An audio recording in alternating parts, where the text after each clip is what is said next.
I'm Elizabeth. I work at CNBC covering technology, and we're going to have a great discussion today about women in blockchain. Very relevant topic with the two of you. We have Sally Eaves, who is CEO of Sustainable Asset Exchange, a thought leader in a lot of emerging technologies in blockchain, really a lot of expertise and in this field. And then we have Kavita Gupta, who is the recipient of the UN Social Finance Innovator Award. You also, of course, work at Consensus VC with a focus on blockchain. So I think the two of you combined can bring a good amount of expertise to this discussion. I think when we're talking about women in this field, the place you have to start is with the problem, unfortunately. So I was looking up some data, and research showing 9% of women in founding teams of blockchain startups, 9% of founders are women. So that's not a very high number we've got there. Kavita, I'll start with you. What are some of the reasons for this as someone who sees a lot of these early stage companies? Why is this number so low? I feel I think it's a combination of things. First of all, we as a women, when we start going into great schools, great colleges, having those degrees, we feel this sort of like, oh, we are already like very thankful for being where we are. So a lot of it is not about what's next. It's about from that generation to this generation, we are very thankful to be here. It's just like a social part of our upbringing and the social part of people telling us, oh, you got into masters, that's great. Like, it's never a conversation about what's next. And combined with that, the riskiness of being an entrepreneur, where having your MBA's degrees, engineering degrees, or whatever you have, and then not going with a cushion job where you can show to your parents or your family, hey, you helped me to get this degree and here's my paycheck. You're actually taking that risk is even more daunting. So I think, and people usually don't connect with it. So most of the time I feel like that sense of lack of security and where is it going to be is not normal. And also they don't see a lot of women doing it. And if they do that, if it's like a norm, like even from Stanford MBAs or Harvard MBAs, when you'll see a lot of guys within the college start making startups and say, okay, let's try to hedge it. If I raise this much, I will be able to go and then just start working on it. You don't see a lot of women doing it. That's my experience. Sally, what have you witnessed here? Yeah, I think one of the things I'd like to bring to bear is actually starting much younger in this conversation. So I run a foundation called Aspirational Futures, and like yourself, I do an awful lot of work with the UN, particularly around SDG 4 for quality education. And I think we need to be looking at things like STEAM above STEM, so bringing arts as equal stage alongside technology, because we need creative confidence, to get people involved, going beyond gender, to get everybody involved in these things. We need to look at that aspect too, and that starts right from primary school. I mean, even here in the UK, if you can't afford to, music lessons, arts, etc., you can't get that on the curriculum. So that's what this foundation is all about, is opening up access to opportunity, looking at arts and technology together, and kind of visibility of role models, which you touched on there as well, massively important. If you can see it, if you can feel it, it encourages others to do the same. So beyond where we are now, let's look at how we can make a difference and be sustainable for the future about this. So that's kind of something I really wanted to focus on in the conversation today. Talk a little bit more about that idea of art, because I think that's might be confusing to so many of the sort of industry experts here. How does that possibly tie in? We're talking about these scientific concepts just from that big picture view. Yeah, I mean, I very much believe in the holistic perspective, We've got some amazing opportunities here. I mean, I'm a professor of advanced tech, so blockchain and AI are my specialisms from that point of view. But if we haven't got creative confidence, how are we going to, we've got all these things we can build with, but you need to have that inspiration, that creative confidence to build that future. Otherwise, we're missing out so many different perspectives, and particularly with AI, there's a lot in the news about lack of ethics, the ethical issues, potential for bias, and quite unintended at many times. So we need inclusive, diverse teams to be able to do that. And we can't just look at where we are now, we need to be building for the future as well. And the gaps we're seeing in blockchain, but also in AI development, also in cybersecurity as well, we need to look at making steps here. These gaps are only going to get bigger if we don't do that. And I think arts has got a big part to play in that too. Kavita, how does that creativity play into some of the, companies that you see? And is there a women, do you ever notice that particularly with maybe some of the women founders who you've met? in your time all over the place? With respect to the creativity, Yeah. I think women bring two very different things. First, multitasking. Like, we just have to accept men cannot multitask. I mean, we can have debates about it, but we all know who's going to win. They just can't. I have seen a lot of male founders saying, we have to do this, this, this, and they will always think about it sequentially. Always. And then you have women, like from one board meeting to another board meeting. It actually happened very recently, and that's why I picked this thing first. And she's like, she had a list of very similar items, but the way she has drawn it on is on the whiteboard is like not sequentially, but some things in the middle of, some things like designating it to other people, and like the delegation part and making it work, sometimes maybe micromanaging, but still making it happen. It's very interesting.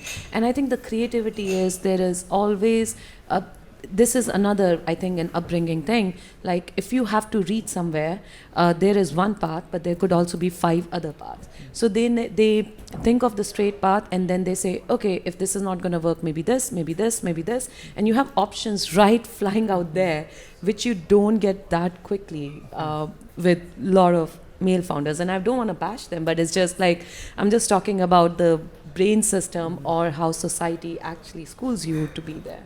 How did both of you end up in these sort of leading roles in blockchain, and quite early on too? Neither of you started doing this, a year ago when it kind of became so mainstream. So I'd like to hear your kind of personal stories first. For me, it was kind of bringing together really my research work and my practice work. So my background is very much as a CTO. Always been very, very hands-on in tech, always very curious, like to take things apart and put them back together again. So really from a young age, that was very much, it all stemmed from curiosity. And then building up towards my PhD, it was all about looking ahead at the future of technology and how we can apply it. And for me, the potential of blockchain was going beyond business. Yes, doing great business, but more what we can do beyond that. So I'm really passionate about social impact. And for me, harnessing the power of technology, so blockchain, but also emergent technology more generally, for me was a major attraction. And I saw that quite earlier on. And the projects I'm doing now, Sachs being a big part of that, is looking at how, for example, you can bring blockchain to supply chain, using it for proof of provenance and looking at sustainable, fair, ethical trade. It's again, this whole theme of opening up opportunity is massively important to me, and I really saw this technology as a way of propelling that forward. I think very similar. I come from a technology background. I have an engineering degree, and I just started realizing I can go and code. Or I can use this for something more. And specifically for blockchain, I've been following it since there was a very interesting solution out of MIT Solve for identity solution for refugees like 2 years back. And I started observing the space, and I got into it almost like 1.5, 2 years back as Consensus Ventures. But there's also interesting actually connecting it back to women in STEM.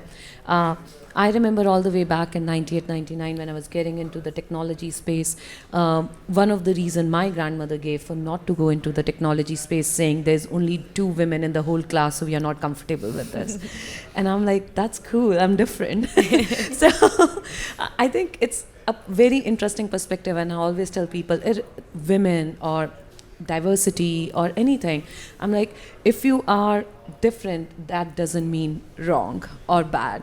I mean, it's just your individual perspective. I saw that being different or the only one in, like, whether it was on the trading floor at IFC or whether it was like investing in Africa and Kenya office, or then coming back in blockchain even in today in a lot of board meetings and big funders room, as like being an only one or being one of the few ones, being different means special in a good way.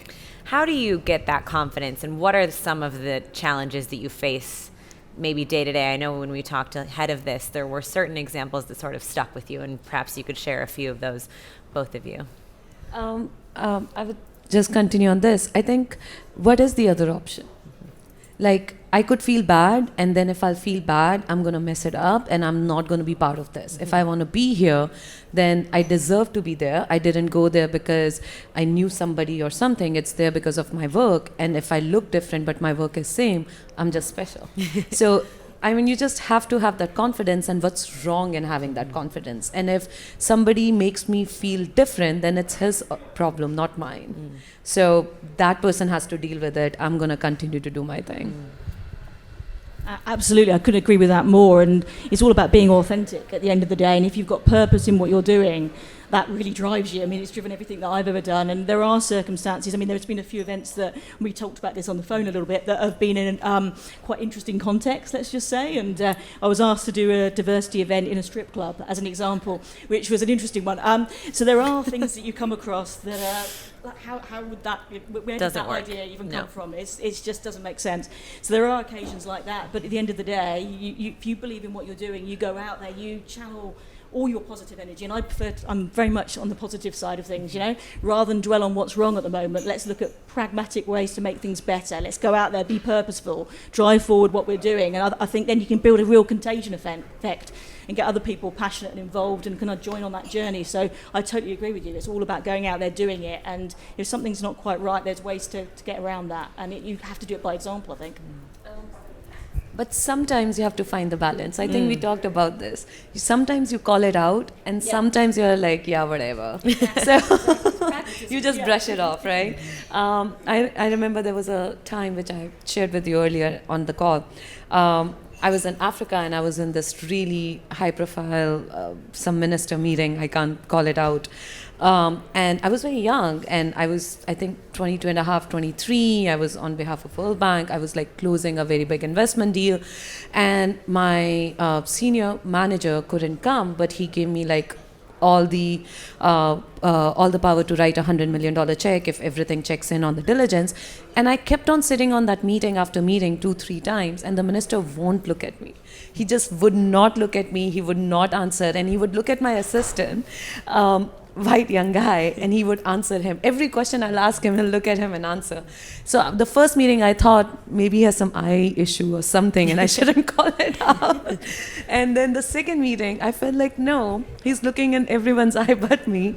And then I started asking, is it a cultural thing? He's not supposed to look at women or something because I'm the only woman in the room, so I also have to respect it. And I realized, no, it's just crap. So in the third meeting, I just call him out, and I'm like, with a very nice smile, I said, on Mr. Minister, like, you can continue to look at him. I know he's very cute, but at the end of the day, I'm going to write the check. So I'll really appreciate if you look at me, and I hope there is nothing which is really bothering you. And he got so, like, I think he wasn't doing it purposefully. It was just something at the back of his mind, and he got so conscious after that. I don't think he looked at anything else than me for the rest of the meeting. So sometimes you just have to call it out very nicely. I mean, if it's not which is invading your space, or like or sometimes there are just people whom you don't want to waste your energy to even change. You're like, whatever, just brush it. Have either of you seen improvements since you've been in your professional careers in the tech world, broader? We've talked about this a lot, certainly over the past year, just a lot of movement happening. But have you seen it kind of on the ground yet? One thing, taking it more personally in terms of approach, there's a big event that I've set up next year, which is very much about tech for good. And as an example, as part of that, I've been trying to look at things that where maybe things have been going wrong, and how can we, again, lead by example and do things differently. So, for example, as that is all about people in tech, showcasing great women that are doing great things, but also great guys as well. It's very inclusive, a lot of underrepresented groups, mixed panels, things like that. So it's very much showcasing talent from different experiences, different sectors, and bringing them together under one roof. So I think there's a lot that can be done, looking at how events are run, looking at what's going really well and what maybe could be improved upon, and let's be pragmatic about that and go even beyond that, and let's actually do it ourselves and create brand new things and put all these things into action. And certainly, as I alluded to earlier with the foundation, that's all about building up skills. Also, I've developed some open to access courses around blockchain and AI, nothing that's a charge. Anybody can go out and get that. So it's taking away some of these barriers to getting involved. And so for me, things that are doing that and leading by example of that way are a good sign of moving forward. And taking ownership collectively of these things is a massive part of all of that. I have noticed personally a lot of changes, at least in the Silicon Valley. Actually, I've noticed more changes there, and I'm very surprised that UK is a little behind in a lot of things. Yeah. Like in US, I could see like if a female founder pushes back on time, let's say if the meeting is set up at 6 o'clock or 5 o'clock for genuine reasons, and then there is an email say, hey, can we please do it before 6:30? I have a hard stop at 6:30. It is not perceived negatively anymore. There was a time, I've seen it myself, I've sat as a one of the junior partners in a VC like investment room where they said, oh, but she has too much of scheduling issues, maybe she will have this problem when she's building the company, and she has these deadlines and everything. I've also seen where I have one of from my last venture fund, one of our female founder was generally on the face directly asked what's her personal plans for having babies before when she was raising Series A. Wow.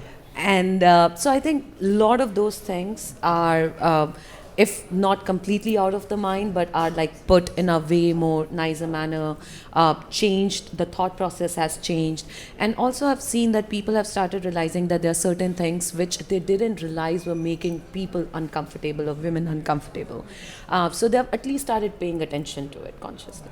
And on that note, can there be negative backlash from this being such an important conversation at the moment, especially? Has it almost maybe gone too far, at least in what you've seen? Oh, yeah. There was very recently, 2 weeks back, somebody cracked a joke at me and like at me, I don't know, whatever. But he's a friend. He was like, we were planning some VC dinner and drinks, which is in SF, is just like supposed to go till late. Like, so I was like, it doesn't have an end time. I was joking with him. I know him for like years. And he's like, yeah, it's going to go till people are still standing. I'm like, great. And he's like, oh yeah, and there are only you and other women. If you want to get +1, that's fine. And I was like, you have never asked me to get +1 last 4 years.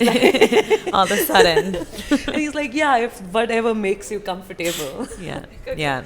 But I think my biggest fear is that people just stop employing or engaging with women, fearing that something may happen. So like instead of actually handling, avoiding would be a very big downfall. And I really think if it starts happening, then we as women needs to like start calling it out very quickly. Absolutely. And on the converse side of that as well, I do a lot of mentoring, and there's been quite a few conversations, quite interestingly, over the last 4 months with some young guys who are just kind of coming out of university at the moment and are a bit nervous about entering the profession, as well about, being misconceived, for example, things like that. And there's an interesting aspect there that I think we need to look at as part of this as well. So again, it's been inclusive to everyone, I think is a massive part of this agenda as well, and opening up opportunity across that goes beyond gender, I think is an important part that sometimes isn't talked about as well. So let's talk about some of those specific solutions. We have, men and women in the room today. What would you say, we talked a little bit about the early stage, but maybe when you're in that early stage of not an early education, but early founding stage, what are some of the important things to remember to try to be inclusive? And maybe you can go at it kind of from both sides. Sure. I think one thing that I've seen incredibly successful is the whole thing about mentoring partnerships. I think are brilliant. And certainly you mentioned earlier about things that maybe if you could have had it in the past, what would you have liked to have had? And I think, that is not always that easy to find. And I think more structured support around that in organisations could be fantastic. And if you haven't got that, again, it's being pragmatic. I mean, I do a lot online, and it's amazing conversations you have. Again, like things like Twitter even, for example. Met so many amazing connections on there. You meet them in person as well. And that often has been created of many great relationships. So you can look beyond things. Meetups like this are fantastic, and there are a lot of things that are free to access. So if you can't get it where you are, go outside the box a little bit. I hate that phrase, but in this section it kind of works. And just look for different ways until you find that right partnership, because that can be amazing. And it can also open other doors around the funding side of things and all sorts of different stuff. So if you haven't got it where you are now, look for ways to find that outside of where you are, and I think that can make a massive difference. But the more we can do to structure help in that way is great too. And have you personally had your own mentors that have kind of guided you? Interestingly, from different sectors, which I find quite interesting as well, because I'm very, very holistic in the way I work, and I've worked across different sectors and things. I find that really interesting because, again, in terms of inspiring creativity and different ideas, the more you get from different areas and bring those together and apply something from one sector to another, it can be fantastic for inspiration and innovation. So yeah, just be a little bit creative and pragmatic about where you go to for that. And if you haven't got it where you are, find a way to get it. And I'm always very much about collaboration and an open door around these sort of things. And I certainly want to pass it on to other people.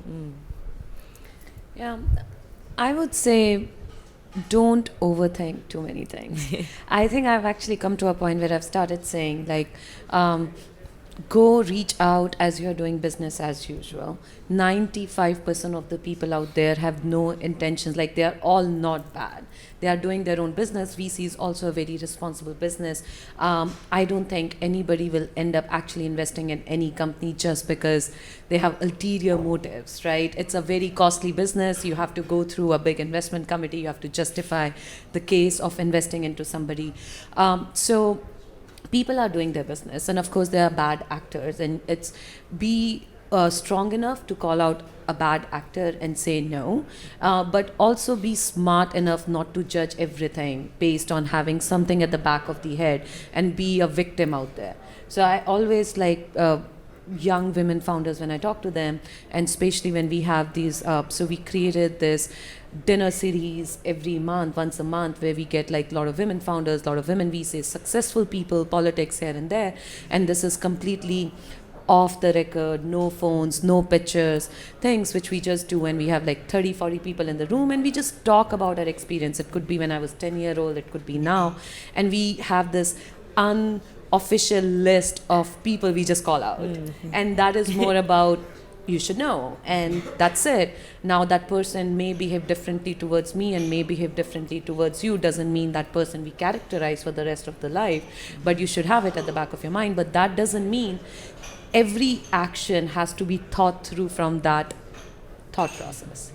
You know, like every time you get an email from a male VC saying, hey, I'm so sorry, I'm completely booked back to back, the only time I can do at 7 p.m. or 8 p.m. doesn't necessarily means that there is something else going on. It's actually the nature of the job. I have done it myself.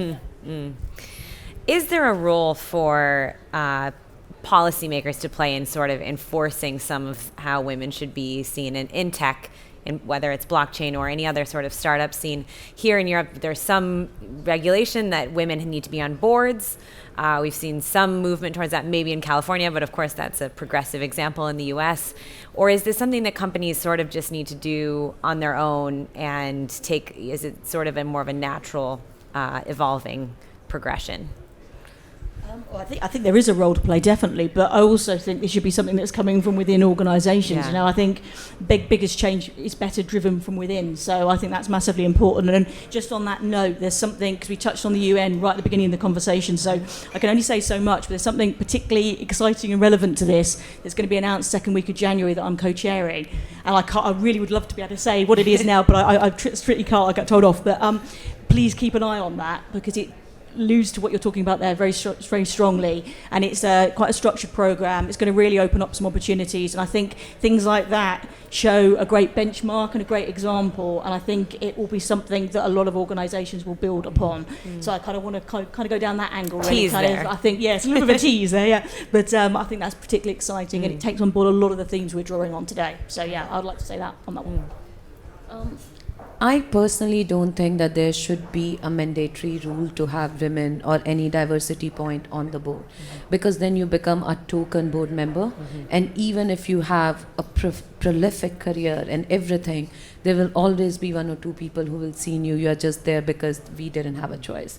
And I personally, individually, don't want to be on any of the boards or anywhere involved just because they didn't have a choice, you know. And that's why, like, a lot of times when they say, oh, we have a panel and we need a woman and we need a woman of color to fit in, it doesn't matter you have done this or not, just please sit. And I'm like, no, sorry, it's a great place, but I don't fit in. It's not the right So reason. I think the policymakers should work on the education side, that there should be more women in school, there should be more women in college, there should be more women engineers, there should be more women in finance industry, from the educational perspective of giving them support or scholarships, etc.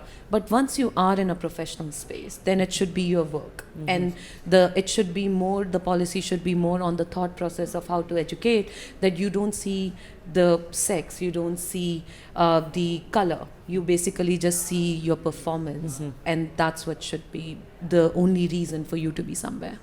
In our last couple minute or so, if you could just give sort of your top piece of insight for our audience online and here as what can be done to make this blockchain space specifically more inclusive and towards women specifically.